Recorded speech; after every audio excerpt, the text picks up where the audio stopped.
Hello everyone, welcome you all.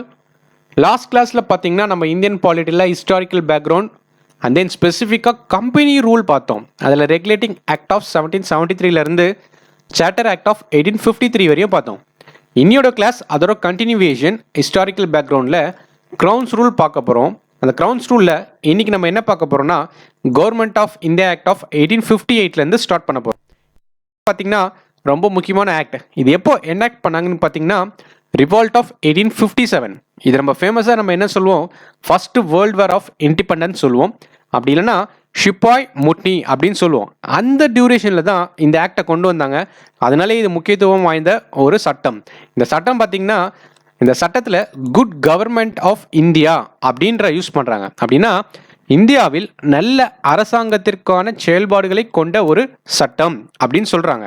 இந்த சட்டம் கொண்டு வந்தது மட்டும் இல்லாமல் ஈஸ்ட் இந்தியன் கம்பெனியை அபாலிஷ் பண்ணிவிட்டு அங்கே இருக்க எல்லா பவரையும் பிரிட்டிஷ் க்ரௌன் கிட்டேயே டிரான்ஸ்ஃபர் பண்ணுறாங்க.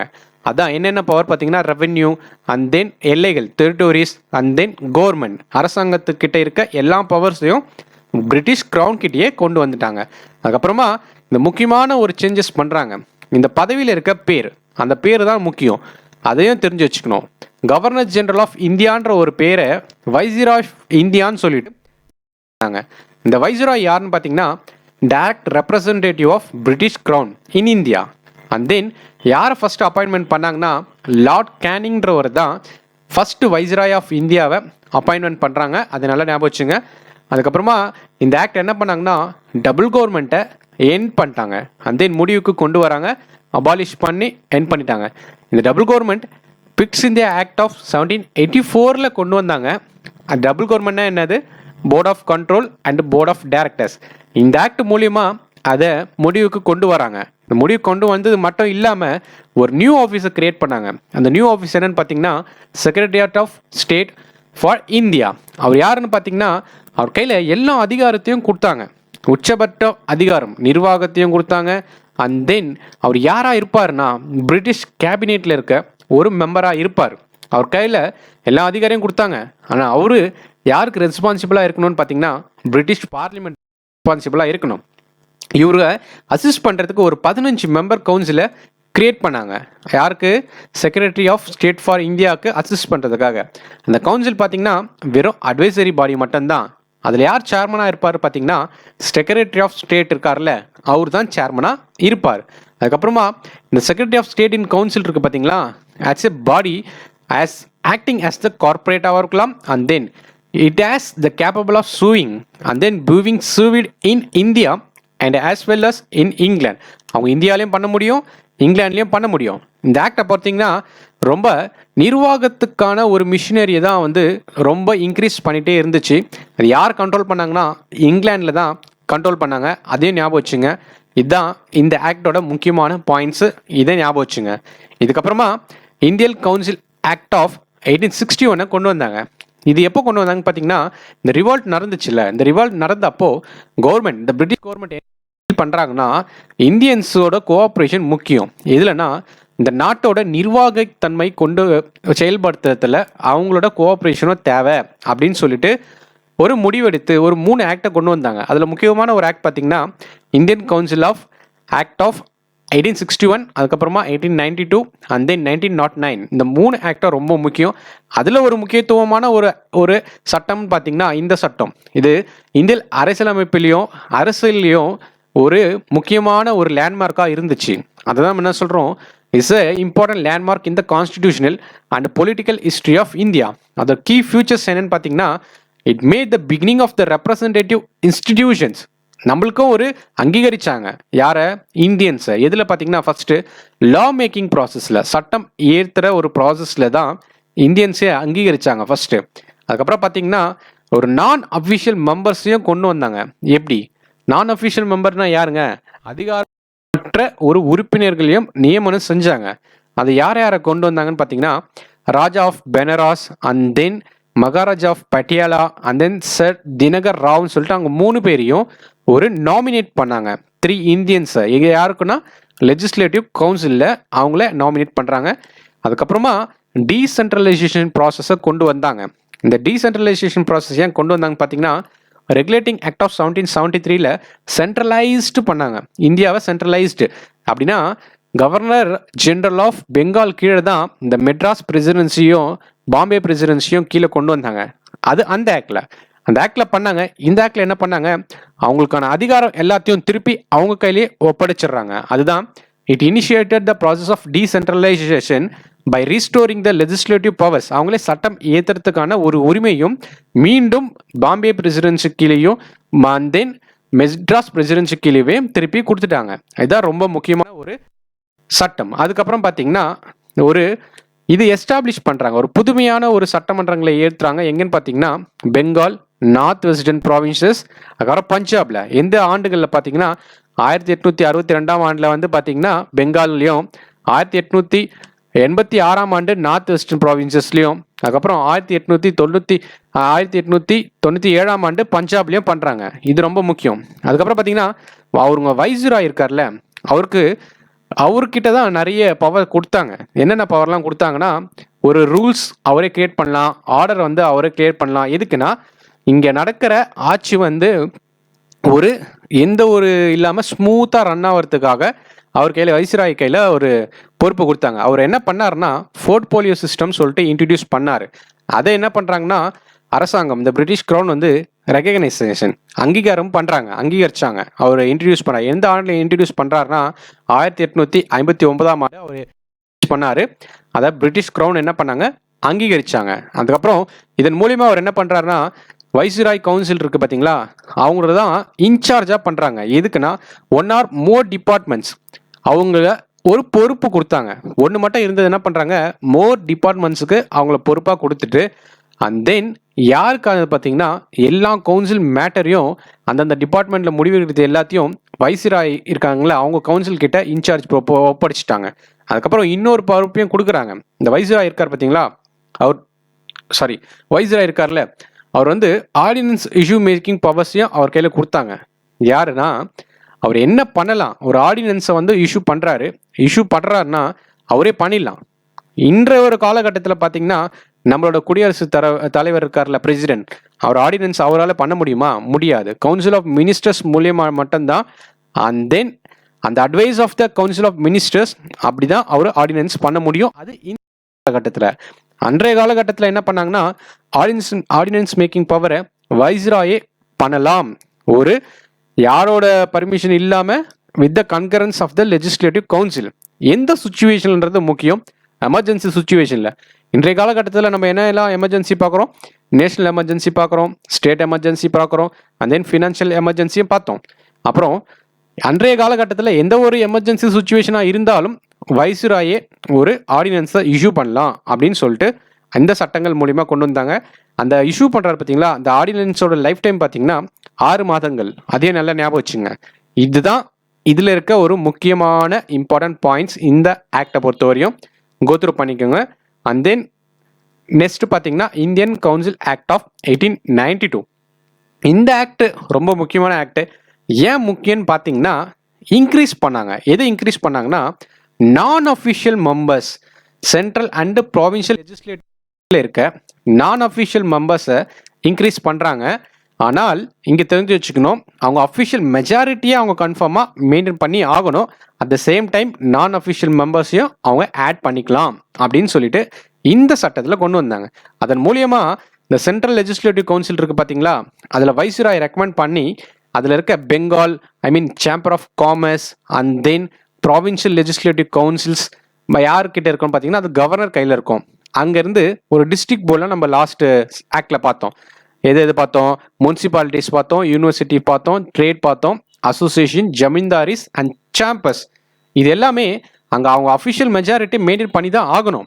ஆனாலும் நான் அஃபிஷியல் மெம்பர்ஸை அவங்க இன்க்ரீஸ் பண்ணிக்கலாம் அப்படின்னு சொல்கிறாங்க. இந்த ஆக்ட் அண்ட் தென் ரொம்ப முக்கியமானது பார்த்தீங்கன்னா it increases the function of legislative council and gave the power to discuss the budget and addressing the question to the executive. இந்த வச்சுங்க, இங்கே பட்ஜெட்டை டிஸ்கஸ் மட்டும்தான் பண்ண முடியும், சப்ளிமெண்ட்ரி கொஸ்டின்ஸ் கேட்க முடியாது. புரியுதுங்களா? இது நல்லா வச்சுங்க. ஒரு வாட்டி கொஸ்டின் கேட்குறாரு, அந்த கொஸ்டின் கேட்டு அந்த எக்ஸிக்யூட்டிவ் ஆன்சர் பண்ணிட்டாருன்னா நீங்கள் மீண்டும் அவரை கொஸ்டின் கேட்க முடியாது. இதில் சப்ளிமெண்ட்ரி கொஸ்டின்ஸ் கிடையாது. அதையும் ஞாபகம் வச்சுங்க. அதுக்கப்புறமா இந்த ஆக்ட் ரொம்ப முக்கியம். It provided for the nomination of some non official members. அப்படின்னா அதிகாரப்பூர்வமற்ற உறுப்பினர்களை நியமனம் செய்வதற்கான ஒரு அதிகாரத்தையும் இந்த ஆக்ட் மூலிமா கொடுக்குறாங்க. அண்ட் தென் இது ரொம்ப முக்கியம். இந்த act made a limited and indirect provisions for the use of elections in filling up some of the non-official seats both in central and provincial legislative council. அப்படின்னா என்னங்க சொல்றாங்க, இந்த சட்டம் சில அதிகாரப்பூர்வமற்ற இடங்களை நிரப்புவதற்காகவும் தேர்தலை பயன்படுத்துவதற்காகவும் ஒரு வரம்பு மற்றும் மறைமுக ஏற்பாட்டையும் ஏற்படுத்துகிறது அப்படின்னு தான் இத பாயிண்ட் சொல்ல வராங்க. அதுக்கப்புறம் இங்கே நீங்கள் ஒன்று நோட் பண்ணி ஆகணும், இங்கே எலெக்ஷன்ற வேர்டை யூஸ் பண்ணலை இந்த ஆக்டை பொறுத்த வரையும். அதை நல்லா ஞாபகம் வச்சுங்க, வெரி வெரி இம்பார்ட்டன்ட். இதுதான் இந்த ஆக்டில் இருக்க முக்கியமான சரத்துகள். அப்புறம் நெக்ஸ்ட் பார்த்தீங்கன்னா இந்தியன் கவுன்சில் ஆக்ட் ஆஃப் 1909. இதை ஃபேமஸாக நம்ம என்ன சொல்லுவோம்னா மார்லே மீன்டம் ரீஃபார்ம் சொல்லுவோம். இந்த மார்லேன்றவர் தான் யாருன்னு பார்த்தீங்கன்னா secretary of state for India.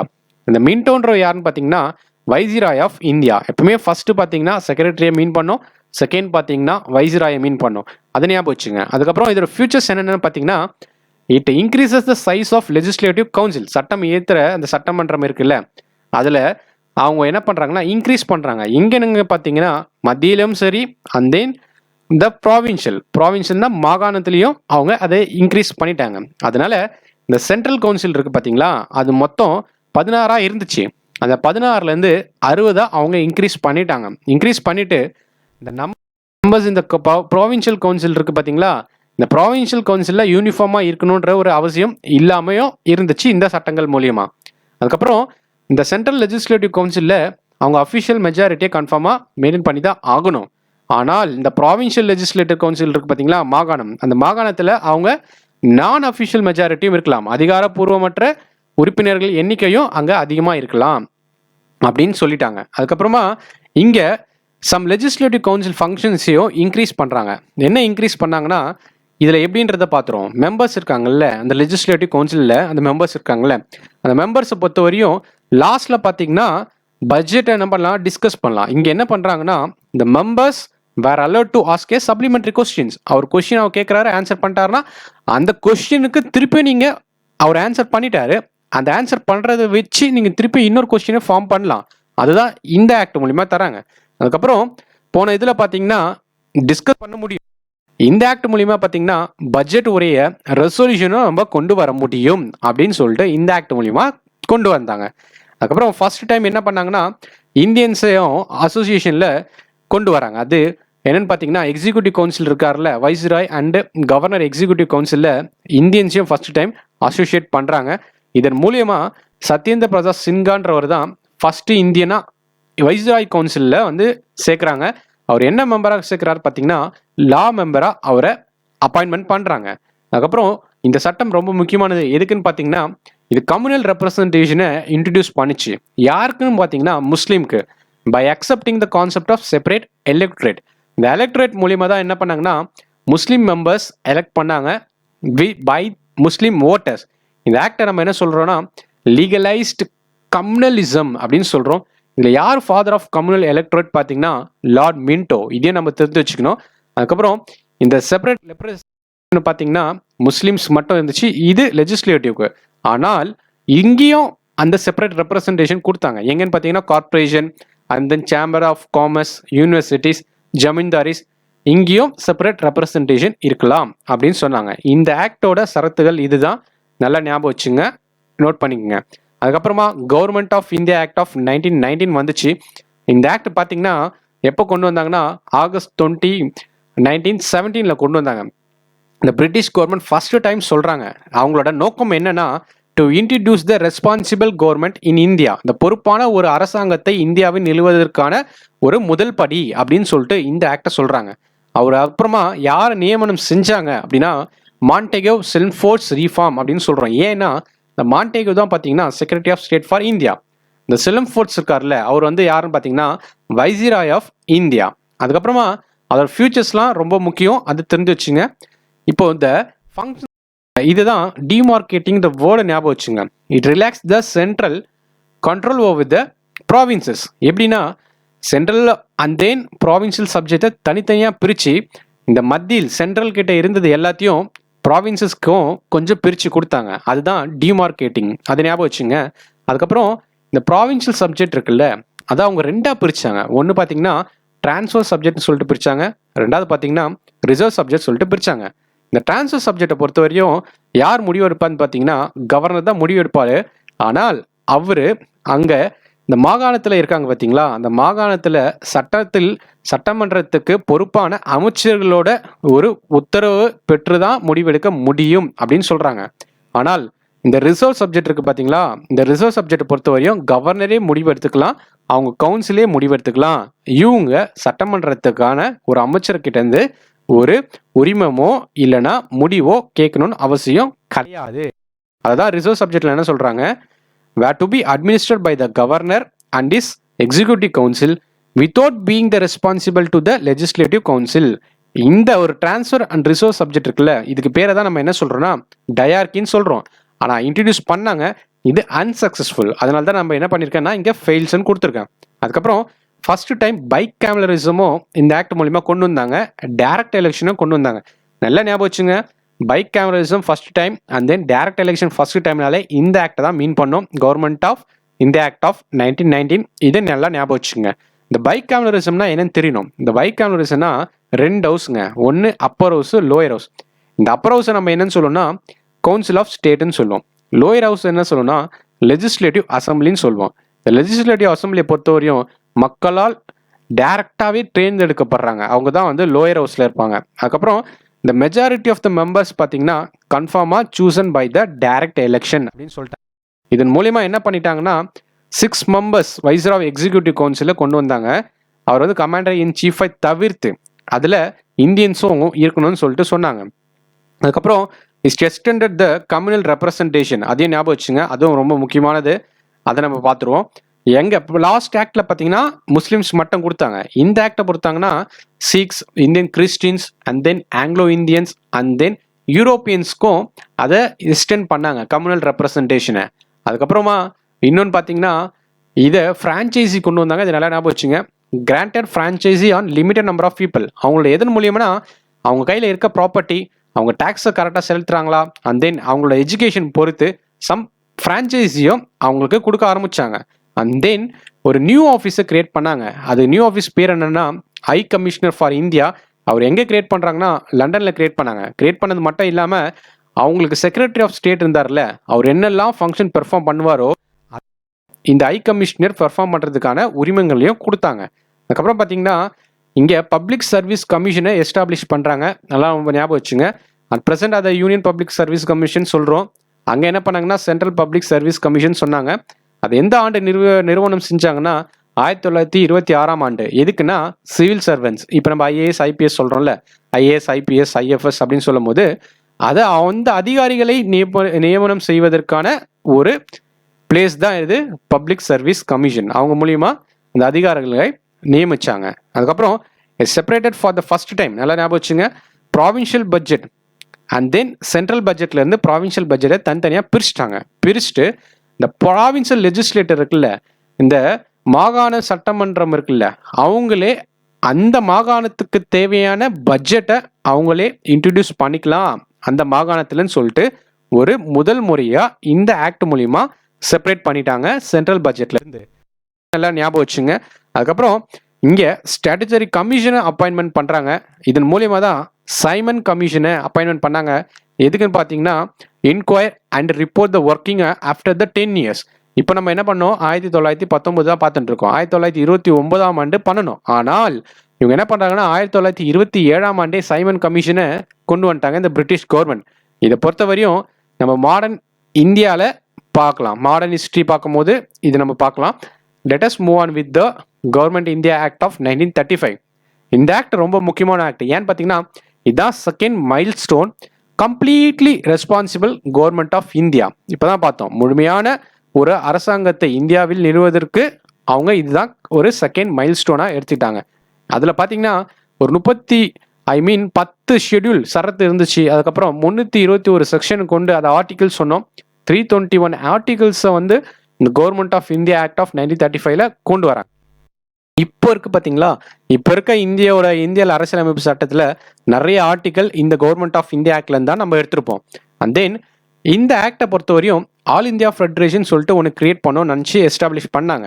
எப்படின்னு பார்த்தீங்கன்னா, இந்த ப்ராவின்சஸையும் பிரின்சஸ் ஸ்டேட்லையும் ஒன்றா சேர்த்து ஒரு ஆல் இந்தியா ஃபெடரேஷன் கொண்டு வரணும்னு பார்த்தாங்க.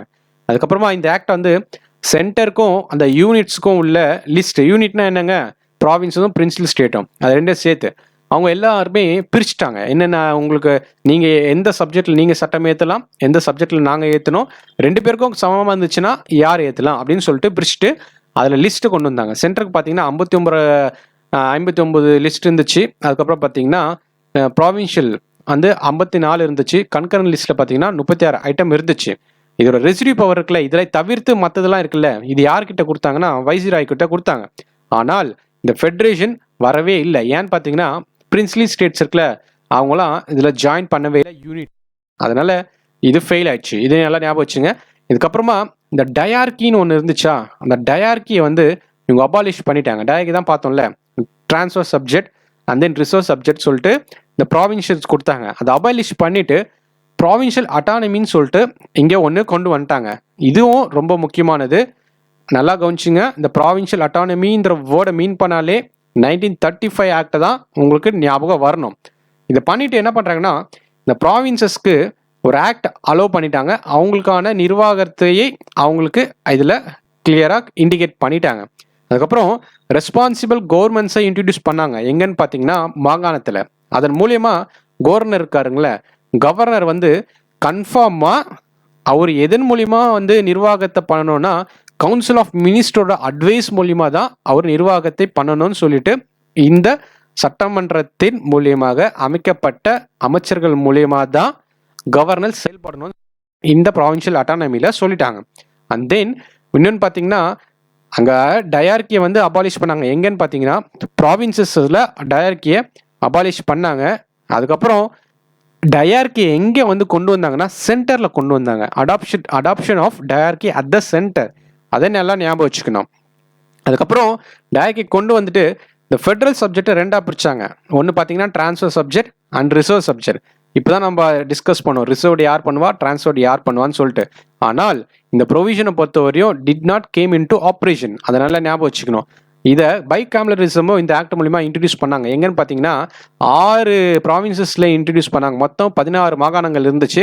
அதில் 6 மாகாணத்தில் வந்து இன்ட்ரடியூஸ் பண்ணாங்க. அது எது பார்த்தீங்கன்னா Bengal, Bombay, Madras, Bihar, Assam and United provinces. இங்கே பைகாமலரிசமும் இருந்துச்சு. அது எதுன்னு பார்த்தீங்கன்னா அப்பர் ஹவுஸ்ன்னு சொன்னோம், லோயர் ஹவுஸ்ன்னு சொல்லிட்டோம்.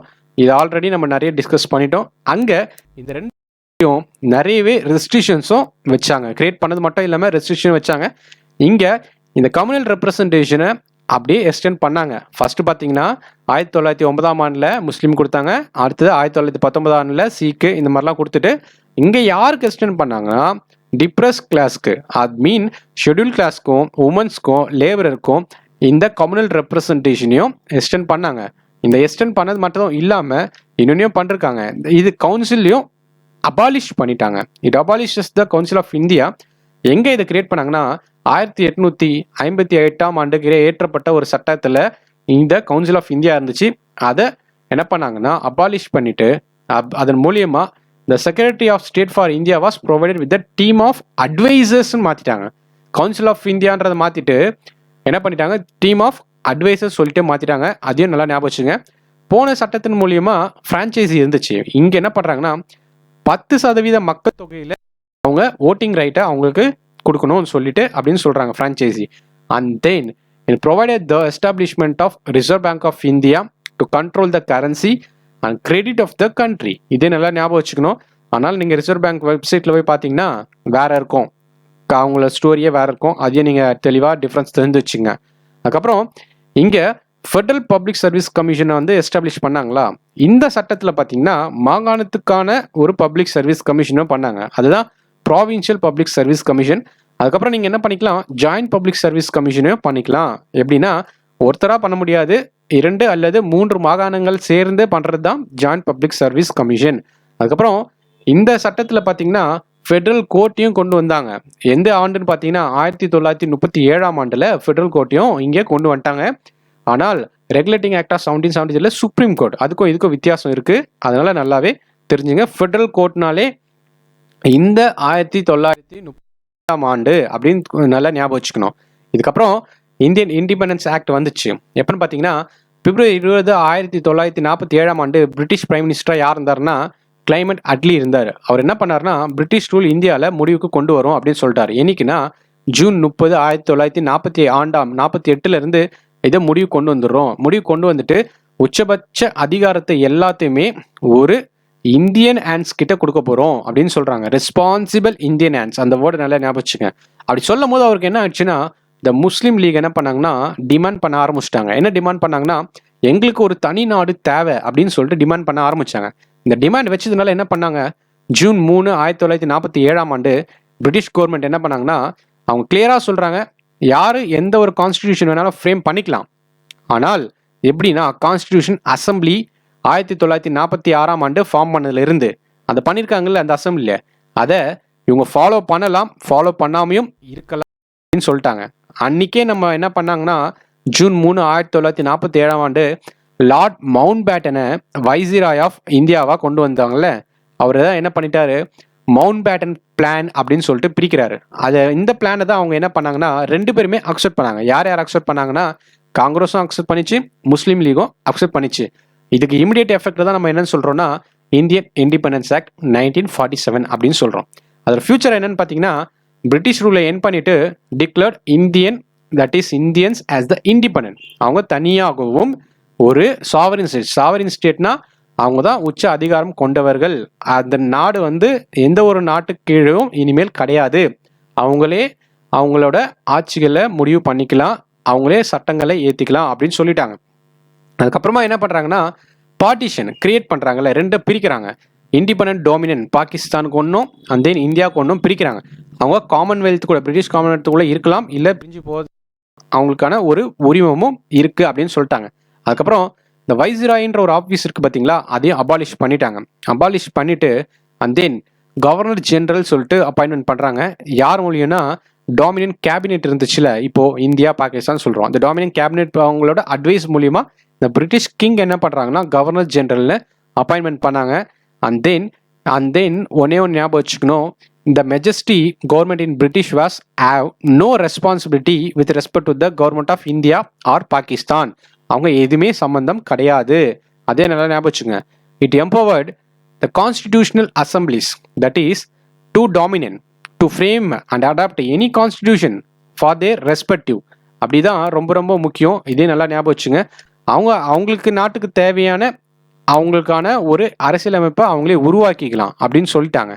அண்ட் தென் அது எப்படி இருக்கணும்னா இந்த பார்லிமெண்ட், பிரிட்டிஷ் பார்லிமெண்ட்டில் கொண்டு வந்த சட்டங்களே தான் அவங்க நடைமுறைப்படுத்தணுன்ற அவசியம் கிடையாது, அதிலிருந்து அவங்க விலகிக்கலாம் அப்படின்னு சொல்லிட்டாங்க. Which means including this Indian independence ஆக்ட்ல இருந்து கூட அவங்க விலகிக்கலாம். ஆனால் தற்போது வரை அவங்க நடைமுறைப்படுத்துகிற வரை அவங்க என்ன பண்ணி ஆகணும்னா கவர்மெண்ட் இந்தியா ஆக்ட் ஆஃப் 1935 தான் அவங்க ஃபாலோ பண்ணி ஆகணும் அப்படின்னும் சொல்லிட்டாங்க. அதுக்கப்புறம் it empower the constitution assemblies of both dominion of legislative for their representative territories. New constitution were drafted and enforced. And then இன்னும் ஞாபகம் வச்சுங்க, no act of British parliament passed after extended. நல்லா நான் வச்சுங்க, ஆஃப்டர் ஆகஸ்ட் 15, 1947 அப்புறமா இயற்றப்பட்ட சட்டங்கள் எதுவுமே பிரிட்டிஷ் பார்லிமெண்ட்டால் ஏற்றப்பட்ட சட்டங்கள் எதுவுமே அவங்களுக்கு செல்லாது அப்படின்னு சொல்லிட்டாங்க இதை மூலியமா. இதுக்கப்புறம் இவங்க இன்னொன்று அபாலிஷ் பண்ணாங்க. அண்ட் தென் அதே நல்லா ஞாபகம் வச்சுங்க, செக்ரட்டரி ஆஃப் ஸ்டேட் ஆஃப் இந்தியாவை அபாலிஷ் பண்ணிட்டு மொத்தத்தையும் secretary of state for commonwealth கையிலேயே கொடுத்துட்டாங்க. And then it proclaimed the lapse of British paramountcy over the Indian princely states and a treaty relationship with tribal area. And then இன்னொன்று ஞாபகம் வச்சுங்க, இந்த grand of the freedom யாருக்குன்னு பார்த்தீங்கன்னா Indian princely state இருந்துச்சு இல்லை, தனியாக ஒரு அவங்க நடந்தாங்கல்ல அரசாங்கம், மன்னர்கள் ஆச்சு. அந்த மன்னர்கள் என்ன பண்ணலாம், ஒன்று இந்தியா கூடவே இருக்கலாம், அப்படி இல்லை பாகிஸ்தான் கூடவே ஜாயின் பண்ணிக்கலாம், இல்லை அவங்க தனியாகவே இருந்துக்கலாம்னு சொல்லிட்டு அப்படின்றதுக்கும் அவங்களுக்கான ஒரு தனி உரிமத்தையும் கொடுத்தாங்க. அதுக்கப்புறம் நீங்கள் என்னென்னு பார்த்தீங்கன்னா இட் ப்ரொவைடட் ஃபார் த இதை நம்ம ஆல்ரெடி டிஸ்கஸ் பண்ணியாச்சு இந்த பாயிண்ட்டை. And then governor general designate பண்ணிட்டாங்க, அதையும் சொல்லிட்டேன். And then they were made into the act. யார் மூலியமா அவங்க ஆக்ட் பண்ணோம், ரெஸ்பெக்டிவ் கவுன்சில் ஆஃப் மினிஸ்டர்ஸ் அவங்களோட அட்வைஸ் மூலியமா தான் பண்ணி ஆகணும். அண்ட் தென் இங்கே எம்பரர்ன்ற டைட்டிலையும் அவங்க கைவிட்டாங்க. That is the title of emperor of India from the royal titles the king of England அவங்க கிட்ட இருந்து வாங்கின எல்லாம் பட்டத்தையும் அவங்க விட்டுறணும். அண்ட் தென் அது ரொம்ப முக்கியமானது. இதெல்லாமே முடிச்சதுக்கப்புறமா ஒரு 1947 14-15 ஆகஸ்ட்ல என்ன பண்ணுறாங்க, மிட் நைட் பிரிட்டிஷ் அனௌன்ஸ் பண்ணுறாங்க, இந்த பிரிட்டிஷ் ரூல் இந்தியாவில் முடியுது. அதுக்கப்புறம் இந்த பவர்ஸ் எல்லாமே 2 மாகாணத்துக்கு தனித்தனியாக பிரிச்சிட்டோம். Dominions of India and Pakistan பிரிச்சாச்சு அப்படின்னு சொல்லிட்டாங்க. பிரிச்சது மட்டும் இல்லாமல் லார்ட் மவுண்ட் பேட்டன் என்ன பண்ணுறாரு, first governor general of new dominion of இந்தியாவுக்காக அவர் நியமனம் செய்கிறாங்க. அதை நியமனம் செஞ்சதுக்கப்புறமா ஜவஹர்லால் நேருவை ஃபர்ஸ்ட் பிரைம் மினிஸ்டர் ஆஃப் இந்தியாவை கொண்டு வராங்க. தட் இஸ் இண்டிபெண்டன்ஸ் இந்தியாவுக்கு அவர் தான் முதல் பிரதமராக நியமிக்கிறாங்க. அதன் மூலியமா the constitution assembly of India form பண்ணாங்க தெரியுமா, 1946 become the parliament of Indian dominion. So ஏதாவது உங்களுக்கு டவுட் இருந்துச்சுன்னா கமெண்ட் செக்ஷனில் கமெண்ட் பண்ணுங்கள். இன்னொரு நல்லாவே ப்ரீஃபாக உங்களுக்கு சொல்லலாம். அடுத்த கிளாஸில் கூட பார்க்கலாம், டிஸ்கஸ் பண்ணலாம். நீங்கள் கமெண்ட்டில் கிளியராக கொடுக்கலாம். With this I am concluding this session. We will meet in the next class. Have a good day.